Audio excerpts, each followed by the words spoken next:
इससे पहले हमने मीन को स्टडी किया था, जिसमें हमारे पास क्या था जी।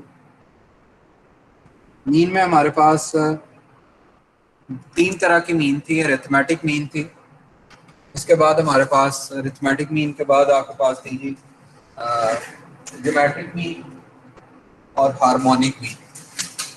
ये तीन तरह की मीन थी। ये आप एवेलुएट कैसे करते थे? इसको एवेलुएट करने के दो आपके पास बेसिक कैटेगरीज होती थी। पहली कैटेगरी होती थी for ungroup data and the second one is for group data. Ungroup data के लिए आपके पास जो फार्मूलाज होते थे वो डिफरेंट होते थे। इसी तरह से अगर आप ग्रुप डाटा की बात करें तो ग्रुप डाटा के केस में आपके पास जो फार्मूलाज होते थे वो डिफरेंट होते थे। ज्योमेट्रिक अगर अरिथमेटिक मीन की बात करें डाटा की, अनग्रुप डाटा की, तो उसके लिए एक फार्मूला था, फिर ग्रुप डाटा के लिए अलग से फार्मूला था। इस तरह से ज्योमेट्रिक मीन की बात करते थे तो ग्रुप और अनग्रुप डाटा के लिए आपके पास अलग अलग फार्मूलाज थे। हार्मोनिक मीन की बात करते थे तो आपके पास अलग अलग फार्मूला थे ग्रुप और अनग्रुप डाटा के। तो ये था ओवरव्यू ऑफ मीन। अब हम बात करेंगे मीडियन की। मीडियन बेसिकली क्या होता है? मीडियन आपने ऐसी वैल्यू एवेल्युएट करनी होती है अरेंज्ड डाटा की। ऐसी वैल्यू एवेल्युएट करनी होती है जो आपके डाटा को दो हिस्सों में, बराबर दो हिस्सों में डिवाइड कर दे। ठीक है जी। आपके अरेंज डाटा को, तो डाटा को आप अरेंज कैसे कर सकते हैं? डाटा को आप या तो असेंडिंग ऑर्डर में अरेंज कर सकते हैं या डिसेंडिंग ऑर्डर में अरेंज कर सकते हैं। असेंडिंग ऑर्डर क्या होता है कि अगर आपकी अगले वाली वैल्यू पिछले वाली वैल्यू से ज़्यादा हो तो वो आपका असेंडिंग ऑर्डर। और अगर सबसे बड़ी वैल्यू पहले लिखी हो, सॉरी लेफ्ट टू राइट आप बात कर रहे हो, तो अगर आपकी सबसे बड़ी वैल्यू पहले लिखी हुई है और उसके बाद आपकी छोटी वैल्यूज इस तरह से बनती जाती हैं, लास्ट पे आपके पास सबसे छोटी वैल्यू आती है, तो ये आपके पास डिसेंडिंग ऑर्डर है। तो मीडियन निकालते हुए आपने सबसे पहले करना क्या है? मीडियन निकालते हुए आपने सबसे पहले डाटा को करना है अरेंज, इधर इन असेंडिंग ऑर्डर और इन डिसेंडिंग ऑर्डर। जब आप ऐसे अरेंज कर लेंगे तो आपके पास नंबर ऑफ वैल्यूज निकल आएंगी। तो उस डाटा की नंबर ऑफ वैल्यूज कितनी है? या तो वो इवन होंगी या होंगी ऑड। नंबर ऑफ वैल्यूज आपके पास या तो होंगी इवन या होंगी ऑड। अगर आपके पास नंबर ऑफ वैल्यूज हो ऑड, यानी आपके पास टोटल 5 है, 7 है, 9 है, 11 है, इस तरह की वैल्यूज हो नंबर ऑफ वैल्यूज, तो आपके पास फार्मूला है मीडियन को एवेलुएट करने का for ungroup data, that is n+1 divided by 2। n is basically total number of observation. इसमें आपने प्लस करना होता है, 1 को डिवाइड कर देना है 2, और इसके बाहर लिखा हुआ है th। n+1 divided by 2th value, जैसे 5th, 6th, 7th, 8th th होता है ना, तो ये वो वाला th है। तो n+1 divided by 2th value आपके पास क्या आ गई? मीडियन की वैल्यू आ गई इन केस ऑफ ऑड ऑब्जर्वेशन।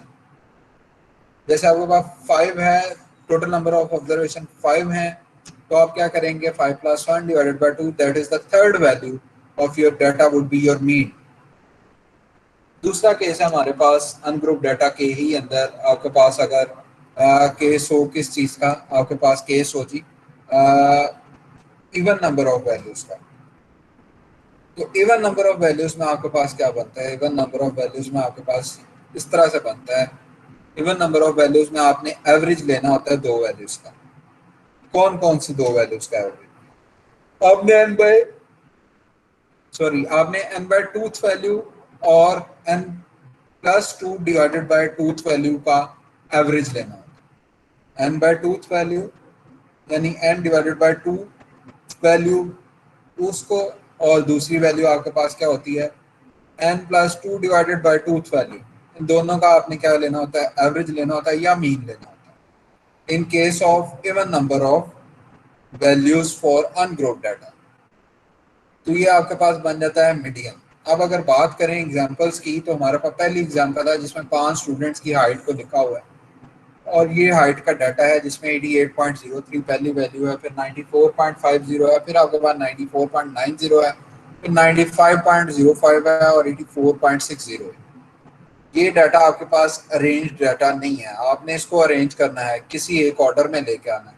इधर you are going to arrange it in ascending order और descending order.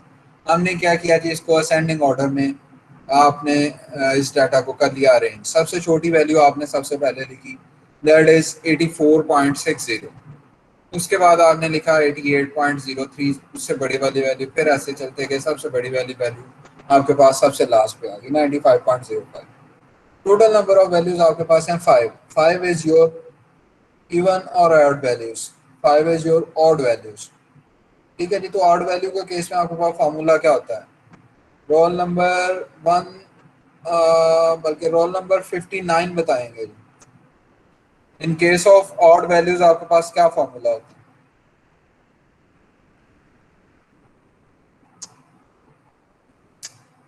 68 roll number, 68 roll number. जी सर, n+1/2 हमारे पास ये होता है फॉर अनग्रुप जी data. Exactly n+2, sorry n+1/2। n is 5, 5+1/2 करेंगे तो आपके पास थर्ड वैल्यू आ जाएगी। तो median would be your third value from left side. First value है 84.60। सेकंड वैल्यू है 88.03 अरेंज डाटा की। थर्ड वैल्यू आपके पास क्या बन रही है? 94.50। तो 94.50 वुड बी योर एवरेज, और sorry would be your median of the data, would be your median of the data. यानी आपके पास थर्ड वैल्यू बन रही है क्या? 94.50। ये आपके पास क्या बन जाएगी? मीडियन होगा आपके डाटा का। इसमें अगर किसी को कोई कंफ्यूजन है, कुछ समझ नहीं लगा, तो आप पूछ लें। No sir. No sir. Roll number 59। Sir ये जो नंबर ऑफ वैल्यूज हैं ये टोटल 5 हैं, 8.4, 8, 8, 9, 5, और इनको डिवाइडेड बाय 2 किया। सर ये +1 कौन सा है? अच्छा, आपने, वैसे मुझे एक बात बताइएगा, आपने अभी, अच्छा मैं आपको बता देता हूँ कि अगर आपके पास नंबर ऑफ वैल्यूज ऑड हो तो आपके पास फार्मूला होता है n+1/2, ये वाला जो फार्मूला लिखा हो। अगर आपके पास नंबर ऑफ वैल्यूज ऑड हो तो आपके पास फार्मूला बनता है मीडियन निकालने का n+1/2 वैल्यू। ठीक है जी। अगर आपके पास नंबर ऑफ वैल्यूज इवन हो तो आपके पास एवरेज आप लेते हैं, तब फार्मूला क्या होता है? आप एवरेज लेते हैं दो वैल्यूज की। कौन कौन सी वैल्यूज की? n/2 वैल्यू और n+2/2 वैल्यू। ठीक है जी। तो इस केस में हमारे पास नंबर ऑफ वैल्यूज कितनी है? 5। 5 is your odd digit, so we have to apply the first formula, that is n+1/2। इसलिए n आपका 5 आ गया, प्लस आपने फार्मूला वाला 1 किया, डिवाइडेड बाय 2 किया, और साथ th लिखा आपने, जैसे 5th 6th 7th 8th 9th 10th। th ये वो वाला है, 10th ऑब्जर्वेशन आ जाएगी। तो ये आपके पास कौन सी आ जाती है? थर्ड ऑब्जर्वेशन आ जाती है। थर्ड ऑब्जर्वेशन आपके पास अरेंज डाटा की क्या बनती है? आपने सबसे पहले डाटा को अरेंज करना होता है मीडियन निकालने के लिए। तो थर्ड ऑब्जर्वेशन आपके पास बनती है 94.50। ये आपके पास आ गया median of the data. Okay sir. अब अगर हमारे पास हो जी नंबर ऑफ वैल्यूज इवन, तो उस केस में क्या करना है? नंबर ऑफ वैल्यूज अगर आपके पास इवन है, ये आपके पास 10 नंबर ऑफ वैल्यूज आ गई, ये जो केस है, इस केस में आपके पास नंबर ऑफ वैल्यूज 10 आ गई। आपने अरेंज कर लिया डाटा को, सबसे छोटी वैल्यू पहले लिखी, सबसे बड़ी वैल्यू आपके पास सबसे लास्ट पे आई। तो असेंडिंग ऑर्डर में आपने क्या कर लिया? आपने इसको कर लिया जी अरेंज। अब आप लगाएंगे जी फार्मूला कौन सा है? आप लगाएंगे ये वाला फार्मूला। ये फार्मूला क्या होता है? आपने पहली वैल्यू लिखनी होती है n/2 value, that would be equal to, ये नंबर ऑफ वैल्यूज 10 थी इस केस में, इस वाले केस में आपके पास नंबर ऑफ वैल्यूज हैं जी 10। तो n/2 वैल्यू करेंगे तो आपके पास कौन सी वैल्यू बन जाएगी? ये आ जाएगा आपके पास 5/2 करेंगे तो फिफ्थ वैल्यू। दूसरे एंड पे आपके पास फार्मूला होता है जी n+2 होल डिवाइडेड बाय 2, या आप इसको इस तरह से लिख सकते हैं कि जी 2 को n से भी डिवाइड करें और 2 आपका 2 से भी डिवाइड होगा, तो आपके पास नेट बन जाता है जी n/2 + 1। ठीक है जी। तो आप ये जो लिखा हुआ है ये सेम है जो आपने ऊपर फार्मूला में पढ़ा था, यानी इवन केस में आपके पास n/2 वैल्यू और n+2/2 वैल्यू का आपने मीन लेना होता है। तो आपने पहली वैल्यू तो लिख ली जी, फिफ्थ वैल्यू आ जाएगी। सेकंड वैल्यू आपके पास आ जाएगी जी n/2 + 1। तो ये आपके पास क्या आती है? ये आपके पास सिक्स्थ वैल्यू आ जाती है। तो फिफ्थ वैल्यू और सिक्स्थ वैल्यू का आपने क्या लेना होता है? मीन लेना होता है। फिफ्थ वैल्यू आपके पास है जी इस केस में 89। यहाँ से काउंट करना शुरू करें 1 2 3 4 5, फिफ्थ वैल्यू और ये सिक्स वैल्यू। तो 89 और 90 का आप क्या लेंगे जी, एवरेज लेंगे, यानी दोनों को आपने यहाँ पे लिखा प्लस किया, 89 और 90 को आपने प्लस किया और डिवाइड आपने किससे किया, 2 से किया, तो आपके पास क्या आ गया 89.5 आ गया। ठीक है जी, इसमें अगर समझ नहीं लगी तो आप मुझसे पूछ लें। सर ये जो n+2 डिवाइडेड बाय 2 उसके बाद n/2 प्लस 2/2 सर इसकी समझ नहीं।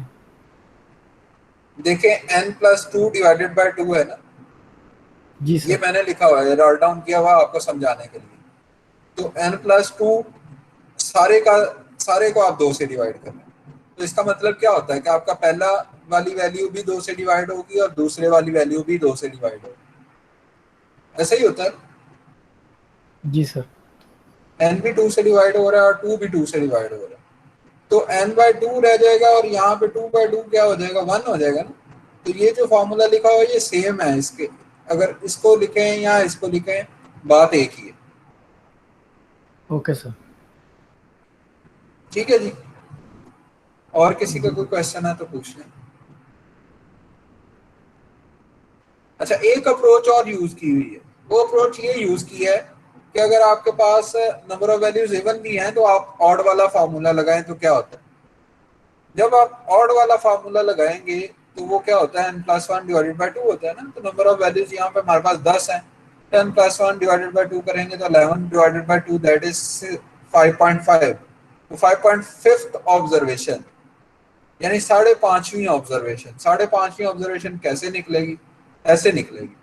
फिफ्थ ऑब्जर्वेशन तो आपको नोन है, वो आप वैसे की वैसे लिखेंगे, plus 0.5 of difference of sixth and fifth observation.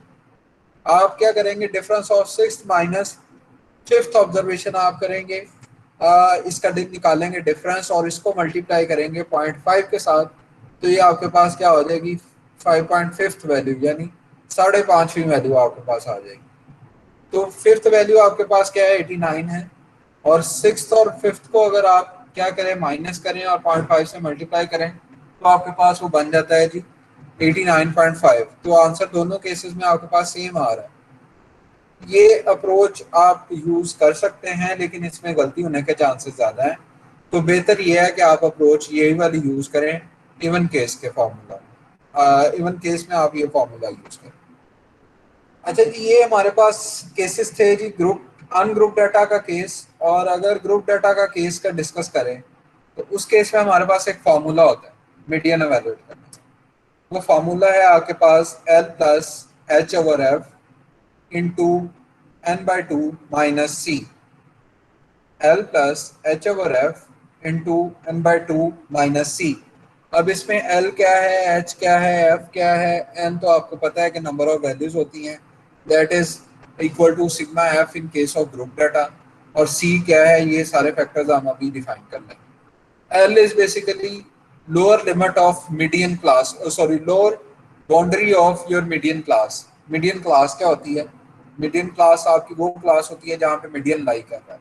कैसे वैल्यूएट करते हैं वो आगे एग्जांपल आएगी, उसमें आपको समझ आ जाएगी। H आपके पास क्या होता है, H is basically the width of median class, जिसमें मीडियन आपका लाई कर रहा है उस क्लास की जो विड्थ होती है, यानी उसकी अपर लिमिट माइनस लोअर, अपर बाउंड्री माइनस लोअर बाउंड्री करेंगे तो आपके पास क्या आ जाएगी, तो आपके पास आ जाएगी विड्थ आ जाएगी, सॉरी। और F is basically absolute frequency of that class which contains median, यानी मीडियन क्लास की फ्रीक्वेंसी F कहलाती है। इसके बाद बचता है जी एक आपके पास फैक्टर जिसको आप कहते हैं C। C किस क्या होता है, C होता है आपके पास जो मीडियन वाली क्लास है उससे ऊपर वाली क्लास की क्यूमुलेटिव फ्रीक्वेंसी, जहाँ पे मीडियन आपका लाई कर रहा है उससे ऊपर वाली क्लास की फ्रीक्वेंसी। अब मीडियन आपने फाइंड आउट कैसे करना होता है कि जी मीडियन लाई कहाँ पे कर रहा है, ग्रुप डाटा के केस में आपने करना ये होता है कि आपने करना है n/2 करेंगे, फर्ज करें आपके पास सिग्मा F है जी 30, तो n/2 करेंगे आपके पास क्या आ जाएगा 15th ऑब्जर्वेशन।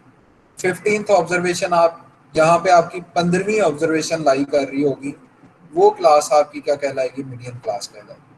जैसे ये एग्जांपल है, इस एग्जांपल में आपके पास क्लास बाउंड्रीज गिवन है, क्लास बाउंड्रीज के दरमियान वाली वैल्यूज आप निकाल सकते हैं।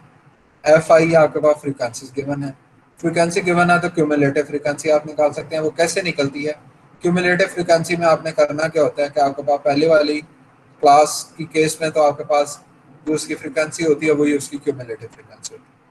सेकंड वाले केस में आपके पास क्या होता है, सेकंड वाले केस में आपने उस फ्रीक्वेंसी में उससे पिछली वाली फ्रीक्वेंसी को ऐड करना होता है तो क्यूमुलेटिव फ्रीक्वेंसी निकल आती है। तो इस केस में आपके पास 4 + 6 करेंगे तो ये आपके पास 10 आ जाता है। सेकंड क्लास की क्यूमुलेटिव फ्रीक्वेंसी क्या होगी, 10 होगी। थर्ड की क्या होगी, 10 + 4 + 6 दैट इज 20। इस तरह से अगर फोर्थ की बात करें तो 6 + 10 + 4 + 6 दैट इज 26, 29, 30। ये क्यूमुलेटिव फ्रीक्वेंसीज आप इस तरह से लिखते हैं। अब आपने फाइंड आउट करना है कि आपका मीडियन कहाँ लाई कर रहा है। Total number of values that is 30 in this case, sum of f, summation of f is 30। तो 30 डिवाइडेड बाय 2 करेंगे तो 15th वैल्यू बनती है, 15वीं। तो 15वीं वैल्यू कैसे पता चलेगी आपको, क्यूमुलेटिव फ्रीक्वेंसी का मतलब ये होता है कि 6 वैल्यूज यहाँ तक काउंट होगी, 10 वैल्यूज यहाँ तक काउंट होगी, 20 वैल्यूज डाटा की यहाँ तक काउंट होगी, 26 वैल्यू यहाँ तक काउंट होगी, 29 और यहाँ तक आपकी 30 की 30 वैल्यूज काउंट हो चुकी। इस केस में 15वीं वैल्यू कहाँ पे लाई करेगी आपकी, इस वाली रेंज में लाई करेगी, ये वाली आपकी जो क्लास बाउंड्रीज होंगी इसमें लाई करेगी। अब आपकी ये मीडियन क्लास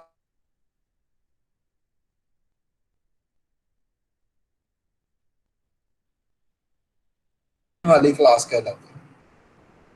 तो आपके पास फार्मूला क्या होता है, रोल नंबर 52 बताएंगे जी फार्मूला क्या होता है for group data. Sir group data में ये जो ऊपर अभी हमने पढ़ा था L + H/F into N/2 + 1 n/2 minus -1। C होता है ना, ये आपके जी पास फार्मूला होता है L + H/F into n/2 - C, median का जी फार्मूला ये होता है। ठीक है जी। अब हमारे पास मीडियन की क्लास है, ये वाली क्लास, वो हमने फाइंड आउट कैसे की, हमने n/2 किया, आपके पास 15th ऑब्जर्वेशन आ रही थी तो 15th ऑब्जर्वेशन आपको पता चला कि यहाँ तक 10 वैल्यूज काउंट हुई, तो यहाँ पे 15वीं वैल्यू जाहिर सी बात है इसमें काउंट हुई होगी ना। तो आपके पास इसकी लोअर लिमिट, लोअर बाउंड्री आपको पता है that is small l, 95.5 is equal to l। एक चीज एवेल्युएट होगी, h एवेल्युएट कर सकते हैं, रोल नंबर 53 क्या है, h की वैल्यू क्या आएगी, सर एच की वैल्यू जो सी इसकी हायर लिमिट होगी 100.5। h की वैल्यू होगी आपके पास width of class boundary. Width कैसे निकलेगी, विड्थ सर ये जोन सी इसमें वैल्यूज कितनी हैं सर, चौड़ी ये है 100। क्लास, जी सर 100.5 - 95.5 सर, जोन सा आंसर आएगा वो इसकी विड्थ होगी। कितना आता है, सर इसका आंसर आता है सर 5 5। तो h सर आपके पास 100 आ गया मान 5। सर। जी सर। ठीक है जी। रोल नंबर जी सर। 54 जी सर। f कितना आएगा, फ्रीक्वेंसी जी 10। 10 आएगा। यानी आपकी जो मीडियन की जो क्लास होती है जहां पे आपका मीडियन लाई कर रहा है उसकी जो फ्रीक्वेंसी होती है उसको आप f कहते हैं। रोल नंबर 58 c क्या आएगा, यस सर।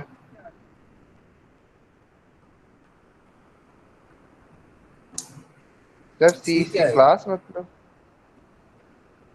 हाँ जी, सर सी मतलब इसकी क्लास। नहीं फार्मूला है ना L + H/F yes sir. Into n/2 - C। Yes sir. c क्या आएगा इस केस में, सर सी c होता सर क्या है, मतलब, सर जितनी क्लास की वैल्यूज होती है उसे सी कहते हैं। 5 आएंगे क्या आई थिंक समझ, सर, 5 है। सर ये देखें क्लास की वैल्यू जितनी है ना, मतलब 95 से लेकर 100 तक कितनी वैल्यू 5 है, तो ये 5 इसमें आएगा। वो तो एच होता है ना, वो तो विड्थ होती है। तो सी भी सर इसे कहेंगे, मतलब सी क्लास। आपके पास होता है।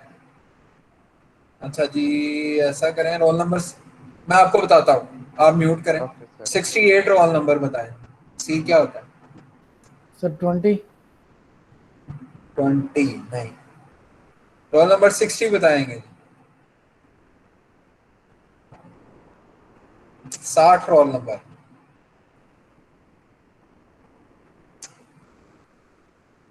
69 रोल नंबर बताएं।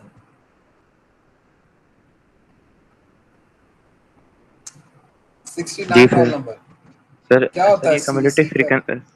जी कम्युलेटिव फ्रीक्वेंसी है सर। ये सर जिसको फाइंड करने का फार्मूला ये है कि सर अब हमारे पास ये सर इसमें क्लास बाउंड्री में दिए गए ना सर, सी एस है जो है सर 20 है, तो इसको n/2 कर देंगे सर तो 10 आ जाएगी ये। नहीं नहीं, अच्छा मैं बता देता हूँ, इस तरह से नहीं है। सी आपके पास होता है cumulative frequency of preceding class. Median की जो क्लास होती है उससे ऊपर वाली क्लास की क्यूमुलेटिव फ्रीक्वेंसी। मीडियन की क्लास आपके पास ये वाली आ रही है, इससे जो एक स्टेप ऊपर क्लास है उसकी क्यूमुलेटिव फ्रीक्वेंसी आपके पास क्या कहलाएगी? स्मॉल सी कहलाएगी। यानी क्या आ जाएगी इस केस में? हमारे पास 10 आ जाएगी। 10 आ तो ये जाएगी। फार्मूला होता है L plus H over F into n/2 minus c. C is basically cumulative frequency of preceding class, preceding to the median class. जो मीडियन की क्लास है उससे पिछली वाली क्लास की क्यूमुलेटिव फ्रीक्वेंसी। तो C आपके पास 10 आ जाता है। फॉर्मूला में आपने पुट किया 95.5 is your lower limit of median class, then we have width of the class that is 5 and frequency of the class that is 10 and n/2 that is 15 minus 10। तो आपके पास इन सारों को आप जब एड अप करते हैं तो सॉल्व करते हैं, आपके पास मीडियन आ जाता है इस केस में 98। तो 98 would be your median for this group data. इसकी अगर समय लगी है तो ठीक है, अगर नहीं किसी को कुछ समय लगा तो आप पूछ लें। नेक्स्ट है हमारे पास डिस्क्रीट डाटा का केस। डिस्क्रीट डाटा के केस में आपने क्या करना होता है ये भी ग्रुप डाटा है लेकिन ये डिस्क्रीट ग्रुप डाटा है। डिस्क्रीट ग्रुप डाटा में आपने 26 प्लांट्स लिए, टोटल नंबर ऑफ प्लांट्स आ गया आपके पास 26, एन आपके पास आ गई थी 26 कॉटन के प्लांट्स लिए आपने और उसमें देखा कि आपके पास उसके ऊपर फ्लावर, कॉटन का फ्लावर कितना लगता है। जिसमें कोई भी नहीं लगा वो आपके पास 5 प्लांट्स हैं, जहाँ पे एक एक लगा वो आपके पास 6 प्लांट्स हैं, 2 लगे 3 हैं, इस तरह से 4 जहाँ पे लगते वो 6 प्लांट्स हैं and so on. So you have a group data. इस केस में आपके पास चूंकि नंबर ऑफ वैल्यूज क्या है आपके पास इवन आ रही हैं। डिस्क्रीट डाटा की बात कर रहा हूँ, डिस्क्रीट ग्रुप डाटा की बात कर रहा हूँ, ग्रुप डाटा की बात नहीं कर रहा। डिस्क्रीट वो कंटिन्यूस का, जो पिछला इस वाला क्वेश्चन था वो कंटिन्यूस का था, ये डिस्क्रीट का है। डिस्क्रीट के केस में नंबर ऑफ वैल्यूज अगर आपके पास इवन है तो आपने करना क्या होता है, बाय n/2 की एवरेज लेनी होती है किसके साथ? बाय n/2 प्लस 1 वैल्यू के साथ। या आप इस तरह से कर लें, आपने 2 वैल्यूज इसमें लिखनी होती हैं, एक n/2 वैल्यू और दूसरी n+2/2 वैल्यू और n/2 प्लस 1 वैल्यू। इस केस में n/2 कितनी आ जाती है? 13 और 14। तो आपका मीडियन कहाँ पे लाई करेगा? 13वीं और 14वीं वैल्यू के दरमियान। अब आपने ये फाइंड आउट करना है कि 13वीं और 14वीं वैल्यू लाई कहाँ पे कर रही है, तो उसके लिए आपको क्या करना पड़ता है? क्यूमुलेटिव फ्रीक्वेंसी आपको ड्रॉ करनी पड़ती है। तो क्यूमुलेटिव फ्रीक्वेंसी में आप किस तरह से करेंगे? आपके पास जो फ्रीक्वेंसी गिवन है वहां से आप क्यूमुलेटिव फ्रीक्वेंसी बना सकते हैं। सेकेंड वाले की अगर बात करें तो 6 + 5 हो जाएगा, 11 हो जाएगा। थर्ड की अगर बात करें तो 3 + 6 + 5 दैट इज 14। फिर अगर आप बात करें तो 20, 23, 25 और 26 ये आ गया क्यूमुलेटिव फ्रीक्वेंसी। अब आपके पास 13वीं और 14वीं वैल्यू कहाँ पे लाई कर रही है? सर 2। 2, जिसमें नंबर ऑफ बोल्स आपके पास 2 हैं वहां पे आपके 13वीं और 14वीं वैल्यू लाई करेगी। बिल्कुल ठीक बात है। तो आपके पास ये वाला जो 2 है ये आपके पास क्या कहलाएगा? मीडियन कहलाएगा। डिस्क्रीट डाटा के केस में आपके पास नंबर ऑफ बोल्स यानी 2 आपका मीडियन कहलाएगा। किसी को अगर कोई कंफ्यूजन है अभी तक तो आप पूछ लें, इसके बाद हमारा लास्ट टॉपिक है प्रॉपर्टीज ऑफ मीडियन आज के लेक्चर का। अगर किसी का कोई क्वेश्चन है तो पूछ लें मीडियन से रिलेटेड। सर इसके फॉर्मूला वाली स्लाइड ओपन कीजिएगा एक। नेक्स्ट है हमारे पास प्रॉपर्टीज ऑफ मीडियन। पहली प्रॉपर्टी वही एक स्टैंडर्ड प्रॉपर्टी है जो हमने मीन के केसेस में भी पढ़ी कि अगर आप हर वैल्यू में किसी एक कांस्टेंट को ऐड कर देते हैं या सब्ट्रैक्ट कर देते हैं या मल्टीप्लाई कर देते हैं तो आपको दोबारा मीडियन एवेलुएट करने की ज़रूरत नहीं है, बल्कि आपने क्या करना है उसी कांस्टेंट को या तो ऐड कर देना है अगर ऐड हो रहा होगा, अगर सब्ट्रैक्ट हो रहा है सब्ट्रैक्ट कर देंगे, अगर मल्टीप्लाई हो रहा है तो मल्टीप्लाई कर देंगे। ये पहली प्रॉपर्टी। सेकंड प्रॉपर्टी है कि sum of absolute deviation of the observation from their median is minimum. ये हम पहले भी डिस्कस कर चुके हैं कि आपके पास जो मिनिमम वैल्यू ऑब्जर्वेशंस का डिफरेंस होता है वो आपके पास मिनिमम किस केस में होता है। हमने पहले देखा कि मीन के केस में आपके पास वो मिनिमम होता है, same is the case for median as well. ठीक है जी। For a symmetrical distribution median is equidistance from the first and the third quartiles. Quartiles क्या होते हैं जी? किसी को आइडिया है क्वार्टाइल्स क्या होते हैं?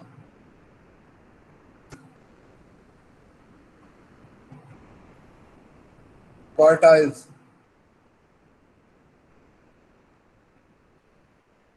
क्वार्टाइल आपका कहते हैं कि अगर आप डाटा को 4 हिस्सों में इक्वल 4 हिस्सों में डिवाइड कर दें तो वो आपके क्वार्टाइल्स कहलाते हैं। Q1, Q2, Q3 ये आपके पास क्वार्टाइल्स होते हैं। तो आपका जो मीडियन होता है ये इक्वी डिस्टेंस होता है क्वार्टाइल से। इससे नेक्स्ट टॉपिक हमारा क्वार्टाइल्स का है जिसको हम स्टडी करेंगे परसों, तो उसमें आपको ये चीज़ क्लियर हो जाएगी, ये वाला पॉइंट। तो आपका मीडियन जो है वो दोनों से इक्वी डिस्टेंस होता है, यानी पहले क्वार्टाइल से भी और सेकंड क्वार्टाइल से भी। यानी मीडियन आपका दरमियान वाला यानी सेकंड क्वार्टाइल होता है, फर्स्ट और थर्ड के दरमियान ये लाई करता है तो आपका सेकंड क्वार्टाइल ये कहा जाता है।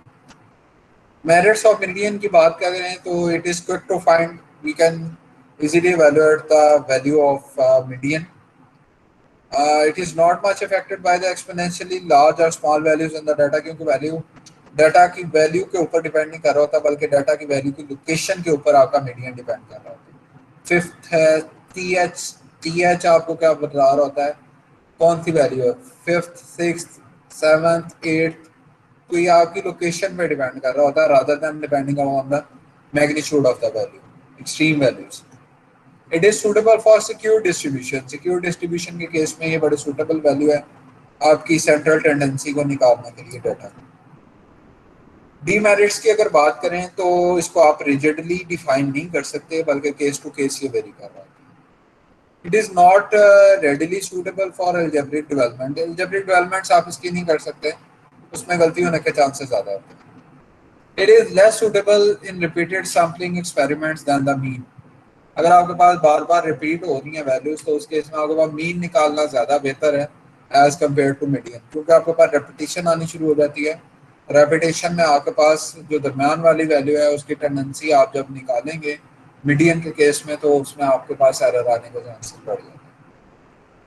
नेक्स्ट और फोर्थ डीमेरिट है इसका, वो है जो it is not based on all the observation. इसमें ऑब्जर्वेशन बेस्ड नहीं कर रही होती बल्कि लोकेशन बेस्ड आपके पास वैल्यूज आ रही होती हैं, इसलिए ये इसका डीमेरिट कहा जाता है।